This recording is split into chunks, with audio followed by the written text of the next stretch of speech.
નમસ્કાર ભરૂચવાસીઓ, આજે આપણી સમક્ષ એક એવા વિષય અને પેચીદા મુદ્દાને લઈને આવ્યા છે, પણ આની પાછળનો હેતુ એ છે કે આ વિષયને સામાન્ય નાગરિક એ વધુ સરળ રીતે સમજી શકે એના માટે વકફ બોર્ડનો મુદ્દો જે ચાલી રહ્યો છે એને સરળ રીતે સમજાવવા માટે આ એક વિડીયો બનાવવામાં આવ્યો છે. અને આ વિડીયો એ સિરીઝના ભાગરૂપે એટલે કે એપિસોડના ભાગરૂપે આવતો રહેશે અને અઠવાડિયા 10 દિવસે તમારા સમક્ષ અમે પહેલેથી જાણ કરીશું કે આ વિડીયો તમને ક્યારે આવશે, કે જેથી કરીને તમે આને સારી રીતે સમજી શકો. અને હવે આપણે વકફ શું છે અને વકફના કાયદા શું છે એને સરળ ભાષામાં સમજીશું. નમસ્કાર ભરૂચવાસીઓ, આજે આપણે એક એવા પેચીદા સવાલ લઈને આજે ભેગા થયા છે અને સાથે સાથે એક એવા વિષયની ચર્ચા કરીશું જેનું નામ છે વકફ બોર્ડ. આપણે વકફ બોર્ડ શું છે એ એક સામાન્ય માનવી સમજી શકે એવી સરળ ભાષામાં સમજીશું અને આ વિષયને લઈને આપણે એક અલગ અલગ એપિસોડના ભાગરૂપે આને સબ્જેક્ટ તરીકે બહાર મૂકીશું અને સાથે સાથે કેટલાક એના સવાલો છે એ સવાલોને પણ જોઈશું અને ઉદાહરણના ભાગરૂપે પણ આને સમજીશું. સૌ પ્રથમ એ વિચારવાનું વકફ શું છે. વકફ એટલે કે ધાર્મિક કાર્ય માટે જે પણ કંઈક સંપત્તિનું દાન કરવામાં આવે એને વકફ તરીકે કહેવામાં આવે છે. હવે એ જાણવું કે વકફ બોર્ડ એ વર્તમાનમાં એ ભારત સરકારના અલ્પસંખ્યક મંત્રાલય દ્વારા કરવામાં આવેલું એક ગઠન એટલે કે બોર્ડ છે. સૌ પ્રથમ 1923માં અંગ્રેજો દ્વારા આ બોર્ડનું ગઠન કરવામાં આવેલું. ત્યારબાદ આઝાદ ભારતની વાત કરીએ તો 1954માં પહેલીવાર આનું નિર્માણ થયું અને ત્યારબાદ 1955માં વકફ બોર્ડના કાયદાનું સંશોધન એટલે કે બદલાવ કરવામાં આવ્યા. ત્યારબાદ 1964માં બીજી વાર આમાં કેટલાક બદલાવ કરવામાં આવ્યા અને ત્યાર પછી ચોંકાવનારો અને સારો એવો બદલાવ, મોટો બદલાવ જે થયો તે થયો 1995માં. જ્યારે આમાં સંશોધન એટલે કે બદલાવ કરવામાં આવ્યા તો વકફ બોર્ડને કેટલીક સત્તાઓ આપવામાં આવી. અને સત્તાઓ શું છે કે જેમાં વકફ બોર્ડ એ કોઈ પણ મિલકતની તપાસ કરી શકે છે, સાથે સાથે એ મિલકતને વકફ તરીકે જાહેર પણ કરી શકે છે. વકફ બોર્ડ એ કલેક્ટરને એ મિલકત પર અતિક્રમણને દૂર કરવા માટે પણ આદેશ કરી શકે છે. સાથે એમ કહી શકાય કે વકફ બોર્ડ જે છે એ કોઈ પણ શખ્સને બોલાવીને તેની પણ તપાસ કરી શકે છે. સાથે સાથે દસ્તાવેજોની શોધ અને જાહેર કરવાની અને હાજર કરવાની જરૂર પણ એ પૂરી પાડી શકે એમ છે. વકફ બોર્ડ એ કોઈ પણ કોર્ટ કે ઓફિસ પાસેથી સાર્વજનિક રેકોર્ડની માંગણી પણ કરી શકે છે.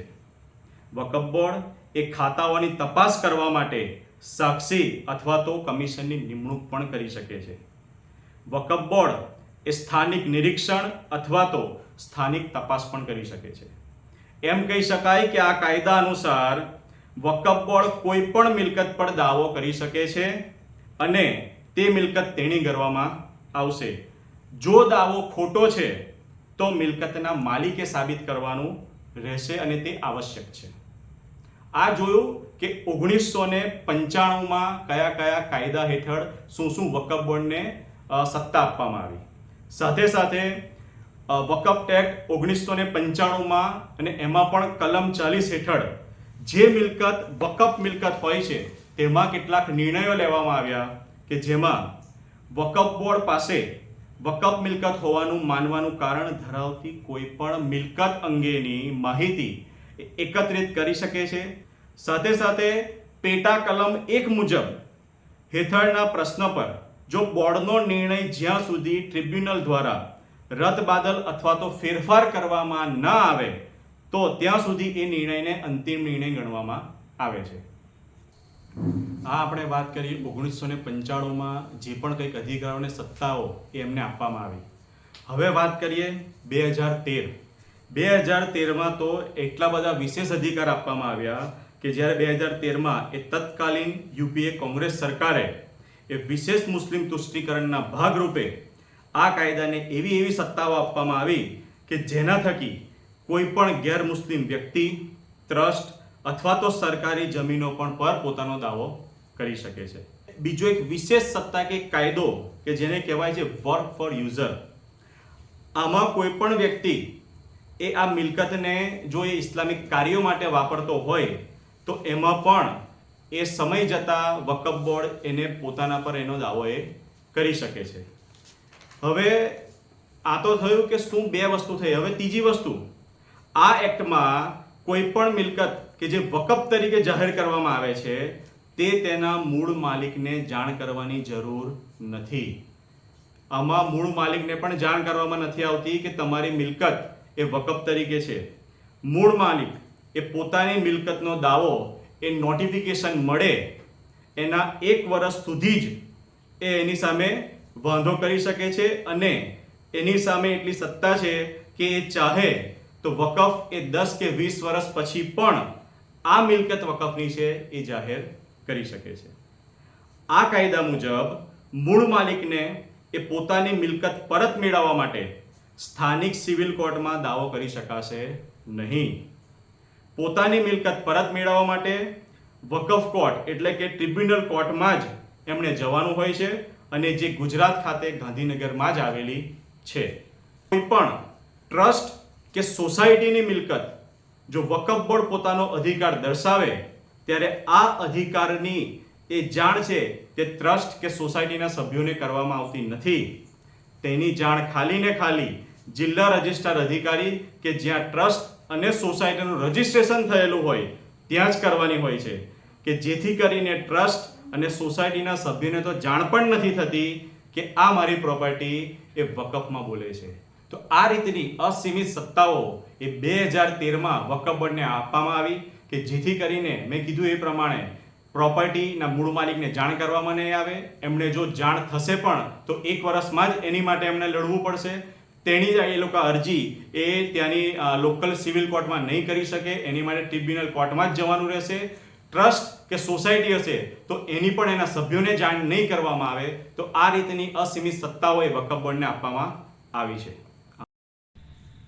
નમસ્કાર.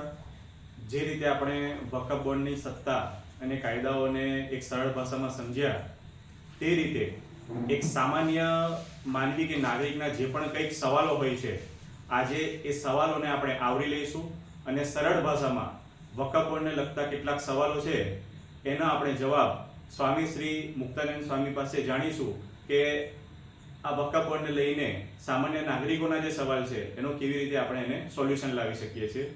તો નમસ્કાર સ્વામીશ્રી. નમસ્તે. હવે વકફ બોર્ડનું ઘણું બધું સમજ્યા છે પણ તો પણ કંઈક એક સામાન્ય માનવીને ઘણા બધા સવાલો હોય છે. તો સૌથી પહેલું તો એ સમજવું રહ્યું કે મારી પ્રોપર્ટી એ મારા નામે છે તો પછી વકફ બોર્ડ પર કેવી રીતે હોઈ શકે? બરાબર છે. સામાન્ય રીતે તમારો જે પ્રશ્ન છે એ દરેક વ્યક્તિને એવું જ માનીને ચાલી રહ્યો છે કે એની પોતાની જે પ્રોપર્ટી છે એ એના નામે બોલી રહી છે, એ જોઈ રહ્યો છે, એની પાસે એના કાગળ પણ છે એવું એનો આધાર છે. પણ ક્યાંક ને ક્યાંક એ એક સમજવાની સ્થિતિમાં ભૂલ એ કરે છે કે જે કાયદા અંતર્ગત આપણી પ્રોપર્ટી આપણા નામે છે એનાથી ઉપર આ વકફ બોર્ડનો કાયદો છે અને એના કારણે આ જે પ્રોપર્ટી આપણા નામે હોવું એટલું જ પૂરતું નથી, પણ એ પ્રોપર્ટી જો વકફ બોર્ડની અંદર એ દાવામાં એ લઈ લેવામાં આવે છે તો પછી આનો આધાર એ માન્ય રહેતો નથી.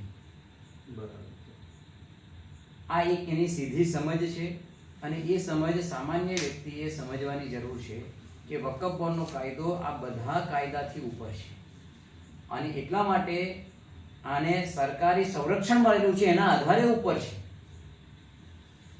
જે 2013માં યુપીએ સરકારના માધ્યમથી, કોંગ્રેસ સરકારના માધ્યમથી જે તૃષ્ટિકરણની ભાગરૂપે આ એક વિકરાળ, એક પ્રકારે કે એનાકોન્ડાના રૂપમાં એને પ્રસ્થાપિત કરી ચૂક્યા છે અને એના અંતર્ગત જ અત્યારે વર્તમાન સમયમાં સરકારી જગ્યાઓ, પ્રાઇવેટ ટ્રસ્ટોની જગ્યાઓ અને પ્રાઇવેટ વ્યક્તિની પણ જગ્યાઓ આનો ભોગ બની રહી છે. તો હવે સમજો મને અત્યારે મારી પાસે જે કાગળ છે એમાં અત્યારે મારું નામ બોલે છે, વકફ બોર્ડ પર એમ બતાવે છે કે આ પ્રોપર્ટી વકફ બોર્ડના નામ પર છે. તો હવે આ વકફ બોર્ડમાં જો મારી પ્રોપર્ટી જતી રહી છે તો મારે એને પાછી મેળવવી હોય તો મારે શું કરવું હવે? વકફ બોર્ડના કાયદાની જે વ્યવસ્થા આપી છે એના અંતર્ગત જો આપણે વિચાર કરીએ તો સૌથી પહેલાં એ કાયદા અંતર્ગત એવું કહેવામાં આવ્યું છે કે જે તે પ્રોપર્ટી એનું ડિક્લેરેશન એટલે એનું નોટિફિકેશન જ્યારે એ ડિક્લેર કરે છે એ ડિક્લેર કર્યાના એક વર્ષની અંદર જો આપને જાણ થઈ છે તો આપ એનો વિરોધ અથવા તો એના પ્રોપર્ટી પાછા મેળવવાના અધિકાર માટે થઈને તમે કંઈ પણ પ્રક્રિયા કરી શકો છો. પણ જો 1 વર્ષની સમયાવધિ પૂરી થયા પછી તમને ખબર પડે છે તો તમે એના અધિકારી રહેતા નથી. પણ જો તમે એનો અધિકાર તમને ખબર પડે એ તમને જાણ થઈ અને એનું તમારે પરત મેળવવાની સ્થિતિમાં આગળ જવું છે તો આના નિયમ પ્રમાણે તમે સ્થાનિક સિવિલ કોર્ટની અંદર તમે આનો દાવો નહીં કરી શકો, એની માગવા માટે તમે નહીં જઈ શકો. આની સ્પેશિયલ ટ્રિબ્યુનલ કોર્ટ એટલે વકફ બોર્ડની એક આગવી કોર્ટ એને નિર્માણ કરવામાં આવી છે અને એની અંદર જ તમે એનો દાવો કરી શકશો પોતાની મિલકત પરત મેળવવા માટે. અને એની અંદર તમારે સાબિત કરવાનું છે કે આ મિલકત મારી છે, ન કે વકફ બોર્ડે કે આ મિલકત તમારી નથી અમારી છે. ઓકે, એટલે મને પહેલા તો આમાં નોટિફિકેશન પણ નહીં આવે અને કદાચ મને પાછળથી ખબર પડશે પણ ખરી તો હું મારી જે લોકલ સિવિલ કોર્ટ છે એમાં તો હું કંઈક આમાં પગલાં જ નહીં લઈ શકું. બિલકુલ. એના માટે મારે ગાંધીનગરની જે ટ્રિબ્યુનલ કોર્ટ છે ત્યાંમાં જ મારે કેસ લડવો પડશે. આની એક જ કોર્ટ હશે આખા રાજ્યની અંદર, એક જ કોર્ટ આમાં નિમવામાં આવી છે કે જે રાજ્યના પાટનગર એટલે ગાંધીનગર, ગુજરાતનું જે પાટનગર ગાંધીનગર છે એટલે ત્યાં આગળ એનું કહેવાય ને કે કોર્ટની વ્યવસ્થા ચાલવાની છે અને એમાં તમારે એપ્લાય કરવી પડશે. પણ મારી સંપત્તિ જે વકફ બોર્ડમાં જતી રહી છે તો મને જાણ કેમ નથી કરવામાં આવી? એ કાયદાને જ એ પ્રકારે ઘડવામાં આવ્યો છે કે તમારી સંપત્તિ તમારી હોય તેમ છતાં પણ તમને જાણ નહીં કરવામાં આવશે. એની જાણ જ્યાં તમારી રજિસ્ટ્રેશનની પ્રક્રિયા થઈ હશે, દસ્તાવેજની પ્રક્રિયા હોય કે ટ્રસ્ટના રજિસ્ટ્રેશનની જિલ્લા રજિસ્ટ્રાર કચેરી હોય તો એના અધિકારીને જ કરવાનો એમના માટેની એક જોગવાઈનો ભાગ છે, ન કે જે તે મિલકતના મુખ્ય માલિકને. ઓકે, તો સમજો એ મને માલિક હું છું, મને એ લોકો જાણ નથી કરતા, કઈ વાંધો નહીં. પણ જો એ મિલકત વકફ બોર્ડ પર બતાવે છે તો હજુ સુધી વકફ બોર્ડે એ સંપત્તિ એમની છે એવું ડિક્લેર કેમ નથી કર્યું? એની પાછળ પણ એક યોજનાબદ્ધ રીતે ચાલતી ગતિવિધિઓ છે. તમને જાણ હશે કે કેમ પણ ઉત્તર પ્રદેશની અંદર ચંદ્રશેખર આઝાદ પાર્ક જે સંપૂર્ણ રીતે સરકારી મિલકતનો ભાગ છે એને વકફમાં ડિક્લેર કરવાની વ્યવસ્થા એ બાગનું નિર્માણ થયું ત્યારથી નથી કરી. એનું નિર્માણ જ્યારે ચંદ્રશેખરજીની શહાદી થઈ ત્યાર પછી એમનું નામ આધારિત એ બાગનો સરકારે એને ડેવલપ કર્યું, એના સરકારના અધીનની વ્યવસ્થા ચાલતી જ હતી. પણ એમની અનુકૂળતા પ્રમાણે એમણે આ વકફ બોર્ડનું પોતાની છે એ મિલકતના રૂપમાં ડિક્લેરેશન કર્યું. એમ ઘણી એવી પ્રોપર્ટીઓ છે કે જેની અધિકાર એને પોતાના હસ્તક લેવા માટે થઈને એ અનુકૂળ સમયે આની વ્યવસ્થા આધારિત એનું ડિક્લેરેશન કરશે. એ જરૂરી નથી કે આજે કરે કે કાલે કરે. એને અધિકાર આપવામાં આવ્યા છે એ પ્રકારે એ 10 વર્ષ પછી પણ એ પોતાનો અધિકાર કહેવાય ને કે સાબિત એ પોતાનો અધિકાર જતાવવા માટે થઈને કહી શકે છે. એટલે આજે એને બતાવી છે એટલે એને એ અધિકાર એને લેવા માટે એ આવશે એવું જરૂરી નથી. એ 5 વર્ષ 10 વર્ષ પછી પણ આવી શકે છે અને કાલે પણ આવી શકે છે.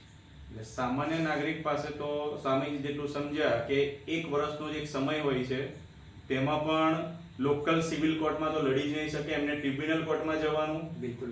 નોટિફિકેશન નહીં આવે અને એમના નામ પર જો ચડી ગઈ હશે તો સામાન્ય નાગરિકને જાણ નહીં થાય પણ એ રજિસ્ટર્ડ ઓફિસમાં જાણ થઈ હશે અને તેમાં પણ એ લોકો ચાહે ત્યારે એની પર એ લોકો હક અદા કરશે, નહીં કે તરત ને તરત કરી નાખે.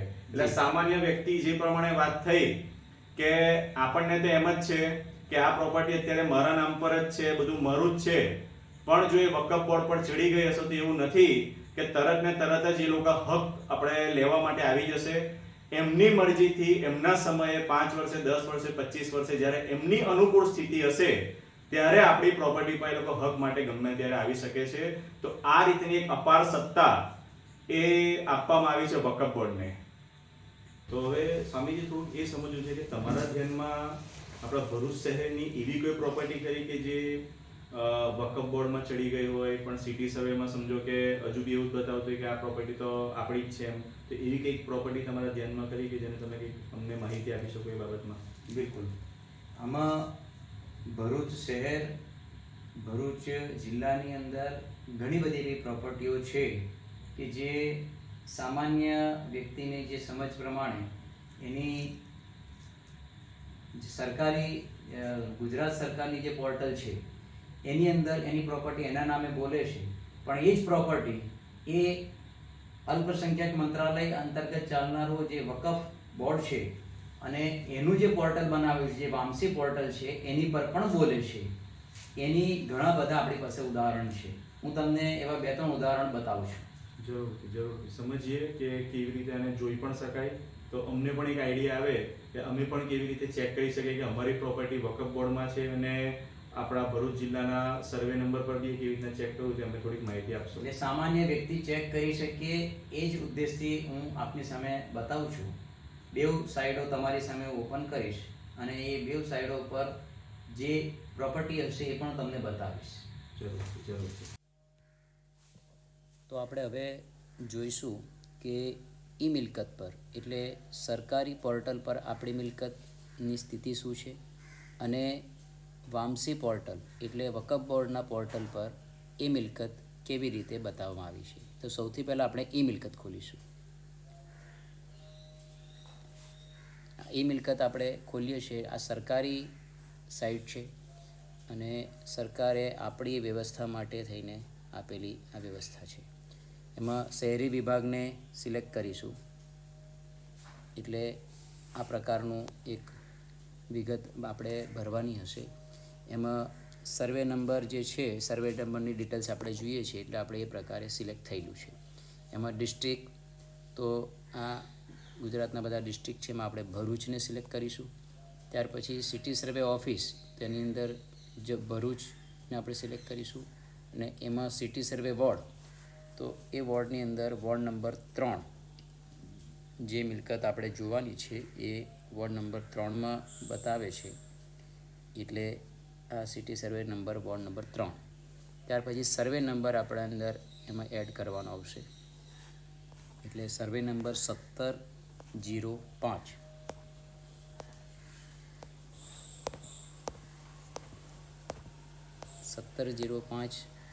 સર્વે નંબર જે મિલકત છે એ મિલકત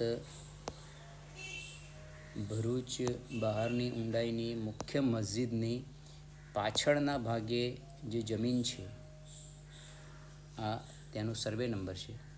ત્યાર પછી આ 1705 સર્વે નંબર નાખ્યા પછી એની બાજુનો સીટ નંબર એટલે 124ને સિલેક્ટ કરીશું, 125ને સિલેક્ટ કરીશું અને આ ટેક્સને આપણે લખીને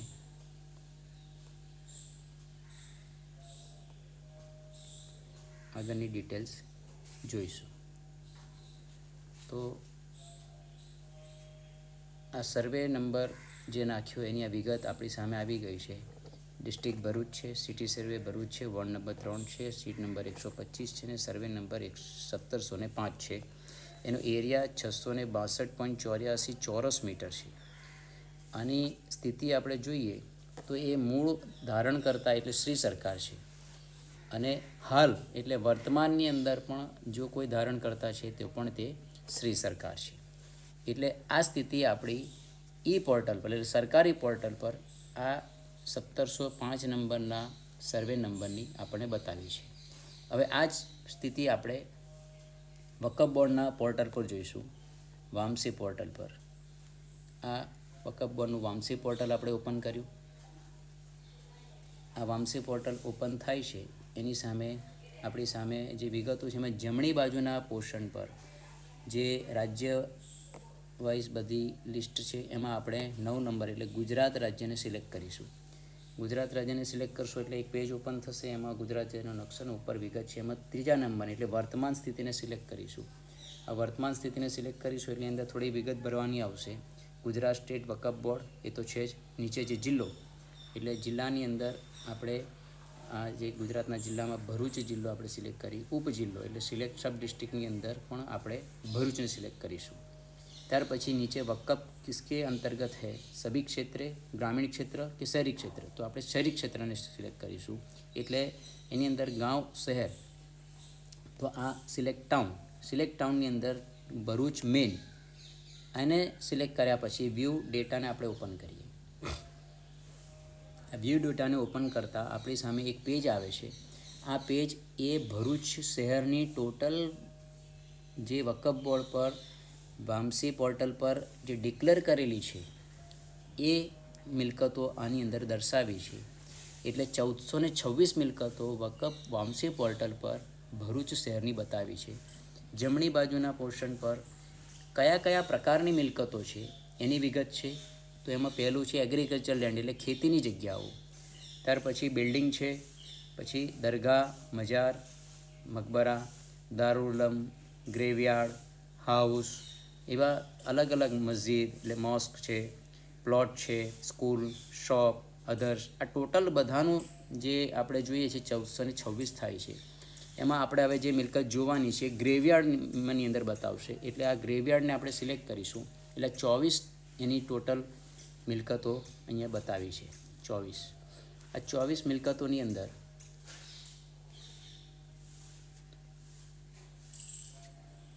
દસ નંબરની જે મિલકત છે એ આપણે જોઈશું. આ 10 નંબરની મિલકત એ આપણી સામે એનું એક પેજ ખુલ્યું છે જેની વિગત આ 10 નંબરની મિલકતની વિગત છે. એમાં આપણે ઉપર જોઈશું કે વકફ આઈડી સંપદા કા નામ, એટલે આ જે સંપત્તિ છે એનો વકફ આઈડી આપેલો છે GJ 160315. એ કયા નામથી એ સંપદાને નામ આપ્યું છે એટલે જાડેશ્વરી પરદેશી કબ્રસ્તાન વકફ કમિટી, આ નામથી એ સંપત્તિને ત્યાં આગળ ડિક્લેર કરી છે. એનું સંપત્તિનો આઈડી પણ અલગથી આપેલો છે, GY001 કેટેગરી ગ્રેવયાર્ડ છે. તો આવા પ્રકારની થોડીક માહિતી એમાં આપી છે. આ બાજુ જમણી બાજુ જોઈશું તો એનો ક્ષેત્રફળ પણ આપેલું છે. આવી મોટી મોટી માહિતી ભરેલી હોય છે. સર્વે નંબર સાથે હોય છે એવું જરૂરી નથી. નીચે જોઈશું તો કેટલાક ફોટોગ્રાફ્સ છે. આ ફોટોગ્રાફ્સ જે તે જગ્યાના ફોટોગ્રાફ્સ છે. એટલે આપણે જોઈ શકીશું કે આ બહારની ઊંડાઈની મુખ્ય મસ્જિદ છે અને આ બિલ્ડિંગ છે એની પાછળનો જે ખુલ્લો એરિયા જે કવર કરેલો છે એ એરિયા આપણે જોઈ શકીએ છીએ. આ એનો બહારનો ભાગ છે. આ ફોટોગ્રાફ્સ આપેલા છે. અને ત્યાર પછી આપણે જોઈશું વી ઓન મેપ, એટલે આને આપણે ઓપન કરીશું. એટલે આ જે નકશો છે GPS નકશો છે. આ GPS નકશામાં આપણે જો આ રતન તલાવ આપણને દેખાય છે, આ રતન તલાવની બાજુમાં જે બહારની ઊંડાઈની મસ્જિદ એની બાજુમાં જે બનેલી મોટી બિલ્ડિંગ એની પાછળના ભાગમાં આ લાલ કલરના માર્કિંગથી જે જગ્યા માર્ક કરવામાં આવી છે એ જ જગ્યા કે જે આપણે ફોટાની અંદર જોઈ છે, જેનો સર્વે નંબર 1705 છે. આ જગ્યા સરકારી પોર્ટલ પર સરકારની છે અને વામસી પોર્ટલ પર આ જ જગ્યાને સરકારી જગ્યાને એમણે પોતાની વકફ બોર્ડની સંપત્તિના રૂપમાં ડિક્લેર કરેલી છે. તો આ થઈ એક મિલકત કે જે આપણે બેઉ પોર્ટલ પર એની વિગત જોઈ. હવે આપણે એક બીજી મિલકત પણ જોઈશું. આમાંથી આપણે પરત પાછા જઈશું એ મિલકત પર.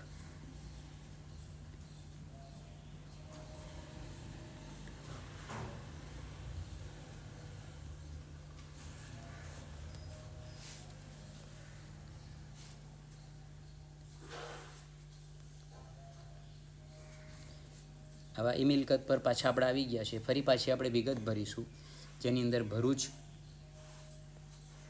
જિલ્લો, ત્યાર પછી city survey Bharuch, ward number 3, city survey ward number આવે છે એની અંદર વોર્ડ નંબર 3. ત્યાર પછી સર્વે નંબર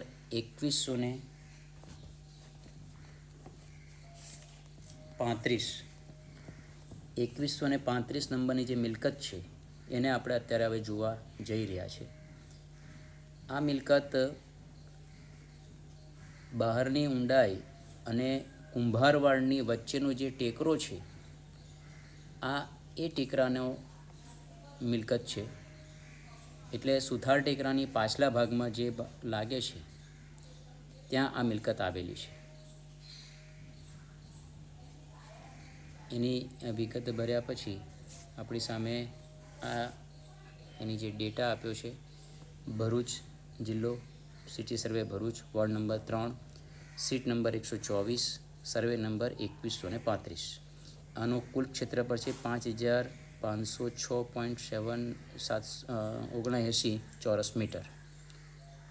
આની વધારે ડિટેલ નીચે જોઈશું. એટલે મૂળ ધારણકર્તા કોણ છે? તો સરકાર છે, અને વર્તમાનમાં હાલના ધારણકર્તા પણ સરકાર છે. તો આ સરકારી જગ્યા છે એની વર્તમાન સ્થિતિ આપણે સરકારી પોર્ટલ પોર્ટલ પર આપણે જોઈ શકીએ છીએ.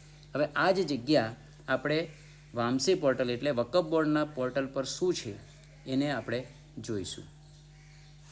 આ વકફ બોર્ડનું પોર્ટલ આપણે જે ખોલ્યું હતું એની અંદર ફરી આપણે આ ગ્રેવયાર્ડમાં જ જઈશું. આ ગ્રેવયાર્ડ કેટેગરીનું લિસ્ટ છે જે 24 મિલકતો ડિક્લેર કરેલી છે. એમાં 11 નંબરની જે મિલકત છે એ આપણે ઓપન કરીશું. આ ઓપન કરતાં આપણી સામે જે પેજ ખુલ્યું એ મિલકતનું પેજ છે, જેની અંદર વકફ સંપત્તિ જે છે એનો આઈડી છે GJ160316. જે મિલકતનું નામ મુલતાન બાવાની દરગાહ કબ્રસ્તાન વકફ કમિટી નામથી એમણે ડિક્લેર કરી છે. સંપત્તિનો અલગ આઈડી પણ છે GY001 અને કેટેગરી ગ્રેવયાર્ડ. આ સંપત્તિ લગભગ એનું જે ક્ષેત્રફળ છે 46,482.44 સ્ક્વેર ફીટ. આમાં સ્ક્વેર ફીટમાં આપેલી છે, આપણે જે જોઈતી એ ચોરસ મીટરમાં હતી. તો આ જે મિલકતના ફોટા પણ અહીંયા મૂક્યા છે. ભૌગોલિક રીતે જે આ જગ્યાઓને ઓળખતો હોય તેને જ આ જાણી શકે, બાકી ફોટાથી સીધું આપણને ખબર પડશે નહીં. એટલે આ જગ્યાને આપણે અહીંયા આગળ વ્યૂ ઓન મેપ કે જે GPS સિસ્ટમના માધ્યમથી આ જગ્યાનો મેપ લીધેલો છે. તો આ જગ્યાનો મેપ જોતાં આપણને તરત ધ્યાનમાં આવશે કે આ જગ્યા ક્યાં આવી છે. આ બટુકનાથ વ્યાયામ શાળા જે છે એના પાછલા ભાગની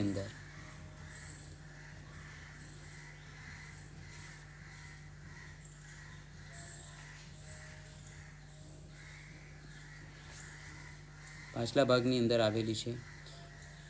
જમણી બાજુનો જે પોર્શન છે એ બહારની ઊંડાઈનો ભાગ છે. ડાબી બાજુનો જે પોર્શન છે મેપ લાલ જે કોર્ડન કરેલી જગ્યાનો એ કુંભારવાડનો ભાગ છે.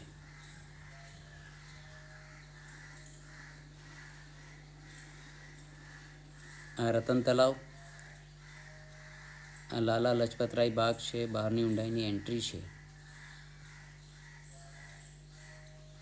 તો આ જગ્યા જે અત્યારે લાલ માર્કિંગથી આખી દર્શાવવામાં આવી છે એ આપણે પોર્ટલ પર જે જોઈ 2135 સર્વે નંબર. આ 2135 સર્વે નંબર એ સંપૂર્ણ સરકારી સર્વે નંબર છે, જેને વકફ પોર્ટલ પર વકફ સંપત્તિથી એને ડિક્લેર કરવામાં આવી છે, જે આપણે જોઈ શકીએ છીએ. વકફ બોર્ડની માહિતી શક્ય તેટલી પ્રમાણિકતાથી અને આધારભૂત માધ્યમથી આપણી સમક્ષ મૂકવાનો એક પ્રયત્ન કર્યો છે. તેમ છતાં પણ જો તમારા કોઈ પ્રશ્ન બનતા હોય તો તમે અમને કમેન્ટ બોક્સમાં જણાવી શકો છો. આ વિડીયો દર ત્રીજા દિવસે એ ભરૂચની વિવિધ મિલકતો કે જે વકફ બોર્ડમાં છે તેની અમે પ્રજાજોગ જાણ કરીશું, અને તે જ સમયે તમારા જે પણ કંઈક પ્રશ્નો હશે એનો અમે જવાબ આપવાનો પૂરેપૂરો પ્રયત્ન કરીશું. સાથે સાથે આપણે સ્વામીજીનો આભાર માનીશું કે આપણને આ રીતની વકફ બોર્ડ પર જે પણ કંઈક માહિતી આપી છે એના માટે સ્વામીજી તમારો આભાર. અને ભરૂચની જનતાને નમસ્કાર. આવતી વખતે ફરી મળીશું એક નવા એપિસોડ સાથે. ભારત માતા કી જય.